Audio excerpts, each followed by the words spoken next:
Halo semuanya, bertemu lagi dengan saya Monica Anggita dengan NIM 241010008. Nah, pada video kali ini saya akan menjelaskan resume atau rangkuman saya pada pertemuan 4 dengan judul Nilai dan Norma Sosial.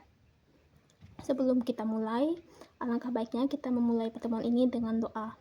Kita angkat tanda kemenangan Kristus dalam nama Bapa, Putra, dan Kudus. Amin.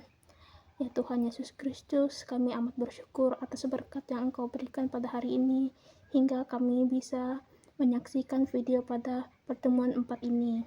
Semoga materi pada pertemuan 4 ini bisa menuntun kami ke pengetahuan yang lebih baik lagi dan berguna bagi masa depan kami. Amin. Dalam nama Bapa, Putra, dan Kudus. Amin.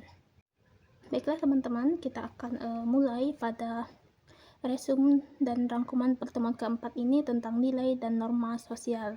Nah, apa itu pengertian nilai sosial? Nilai sosial adalah keyakinan yang menjadi pedoman dalam tindakan dan mencerminkan apa yang dianggap baik, benar, dan diinginkan oleh suatu masyarakat. Nah, teman-teman, nilai sosial memiliki beberapa ciri-ciri. Yang pertama, bersifat abstrak atau tidak terbentuk atau tidak dapat dilihat, yaitu berupa pandangan atau keyakinan yang dipegang oleh masyarakat. Yang kedua, bersifat umum, artinya berlaku untuk sebuah kalangan anggota masyarakat dan penerapannya bisa berbeda tergantung pada konteks budaya. Yang ketiga, dipelajari dan diturunkan, yakni dapat dipelajari dan diturunkan dari generasi ke generasi melalui proses sosialisasi, akulturasi, dan penyebaran kebudayaan. Yang ketiga, yang keempat, bersifat relatif. Artinya, kebudayaan, agama, dan sejarah dapat menjadikan nilai sosial berbeda-beda antara satu masyarakat dengan masyarakat lainnya.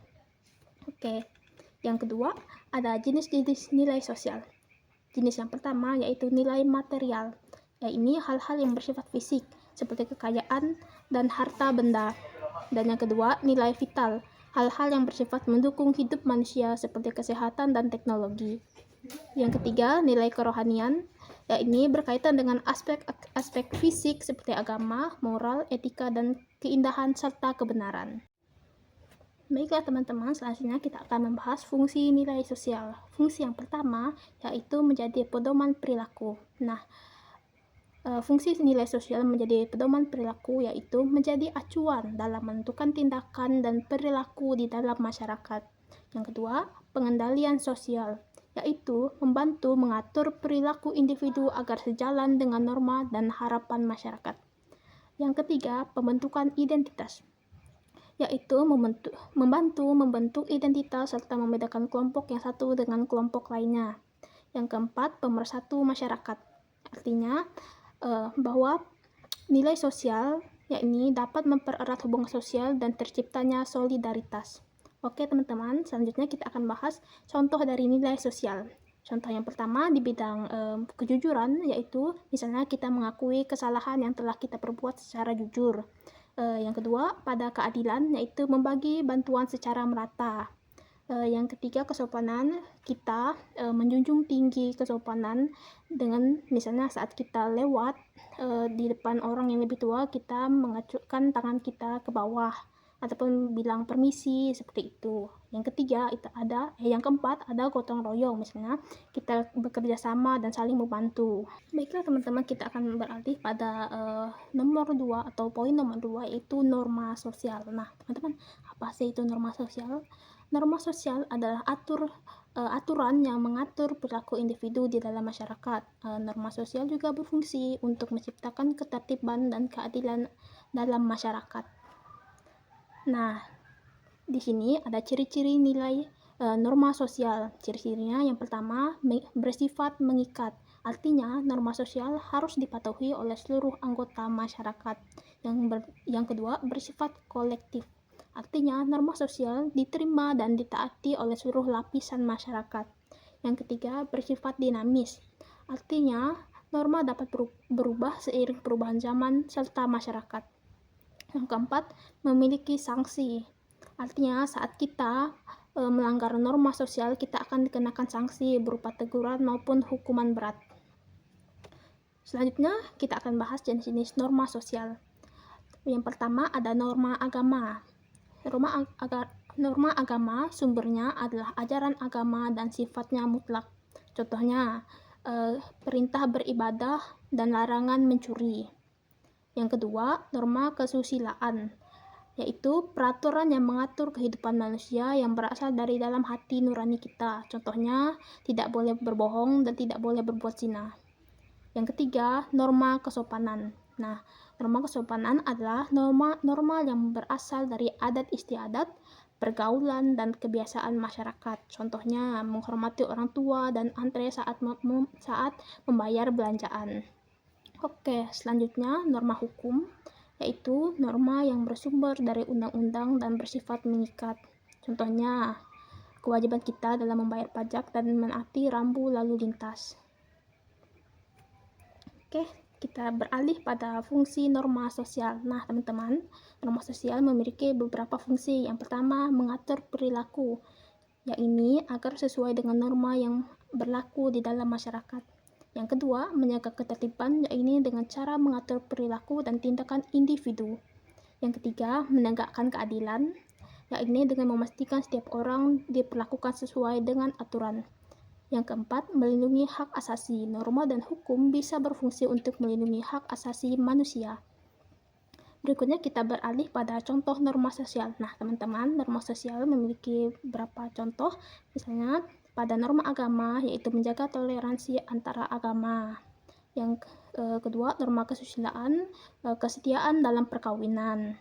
Norma kesopanan, menggunakan kata-kata yang sopan saat kita berbicara dengan orang lain. Dan yang terakhir, norma hukum, yaitu tidak merokok di area yang ada tulisan dilarang merokoknya. Nah, teman-teman, berikutnya kita akan bahas peran dan norma dalam kehidupan sekolah. Yang pertama yaitu mengatur perilaku sosial, yaitu berupa pedoman bertindak. Nilai dan norma menjadi pedoman individu dalam setiap tindakannya. Contoh, nilai kejujuran mendorong seseorang untuk tidak berbohong. Kemudian kontrol sosial, yaitu memastikan bahwa individu bertindak sesuai dengan norma yang berlaku di dalam masyarakat. Yang kedua, menjaga keteraturan dan stabilitas masyarakat. Yang pertama, pencegahan konflik, yaitu dengan nilai dan norma potensi konflik yang akan terjadi dapat kita minimalkan. Kemudian, ketertiban sosial, yaitu norma memberikan batasan terhadap perilaku sehingga lingkungan bisa teratur dan stabil. Yang ketiga, membentuk identitas sosial dan solidaritas, yaitu membentuk identitas kelompok. Nilai dan norma dapat membantu membentuk identitas kelompok. Kemudian, solidaritas sosial. Norma dan nilai membantu individu untuk menjaga bagian dari komunitas sehingga terciptanya rasa solidaritas antara anggota. Kemudian keempat, sosialisasi dan pendidikan, yaitu proses sosialisasi. Melalui sosialisasi, individu dapat membentuk pandangan serta pedoman berperilaku dalam masyarakat. Kemudian inovasi sosial. Perubahan nilai dan norma dapat mendorong inovasi, contohnya perubahan kesetaraan gender. Yang kelima, mendorong perubahan sosial, yaitu berupa adaptasi dan perubahan. Nilai-nilai baru dapat berkembang dan diadopsi sehingga masyarakat harus beradaptasi dengan kondisi yang berubah. Kemudian pendidikan moral, sekolah dapat mengajarkan nilai dan norma untuk membentuk karakter dan moral yang sesuai dengan harapan masyarakat. Kemudian keenam, menegakkan keadilan dan hak asasi, yaitu berupa perlindungan hak. Norma hukum berperan dalam perlindungan hak dan menegakkan keadilan dalam masyarakat. Kemudian keadilan sosial, nilai keadilan dan kesetaraan menciptakan sistem sosial yang adil bagi setiap individunya. Kemudian memfasilitasi interaksi sosial. Nah, yaitu berupa kemudahan berinteraksi. Nilai dan norma memberikan panduan untuk bagaimana berperilaku dan berinteraksi dalam masyarakat. Kemudian menghindari kesalahpahaman. Nilai dan norma, individu dapat menghindari kesalahan dalam berinteraksi dengan nilai dan norma yang ada. Baiklah teman-teman, sekian resume dan rangkuman dari materi, nilai, dan norma sosial yang dapat saya sampaikan pada video kali ini. Sebelum kita mengakhiri video kali ini, mari kita berdoa, kita angkat tanda kemenangan Kristus dalam nama Bapa, Putra, dan Kudus. Amin. Ya Tuhan Yesus Kristus, terima kasih atas berkat yang Engkau berikan kepada kami hingga kami dapat menyelesaikan video pada hari ini.